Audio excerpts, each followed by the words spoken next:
इस न्यूज के प्रायोजक हैं श्री निरंजनम टीवीएस, बिलासपुर रोड, मुंगेली। छत्तीसगढ़ में इन दिनों चुनावी घमासान मचा हुआ है।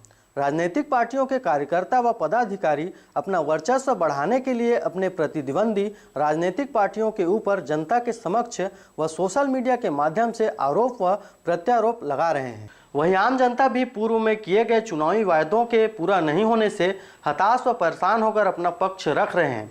जी हाँ, इसी तरह का एक वीडियो इन दिनों सोशल मीडिया पर छाया हुआ है, जिसमें एक किसान छत्तीसगढ़ के सत्ता में 15 वर्षों से काबिज बीजेपी पार्टी की पूर्व विधानसभा चुनाव में किए गए वादे के पूरा नहीं होने पर उसके द्वारा अपना पक्ष रखा जा रहा है।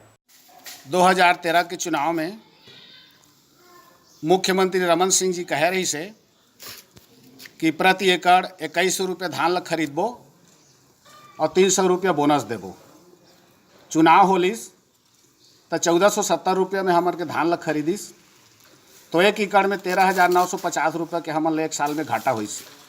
3 साल हमन ला नहीं दिस ओकर पैसा ला तो 1 एकड़ में 41,850 रुपये के हमन ला किसान मन हर किसान मन ला घाटा होइस। 1 एकड़ में जेकर 2 एकड़ रही से तेला 83,700 रुपये के घाटा होइस।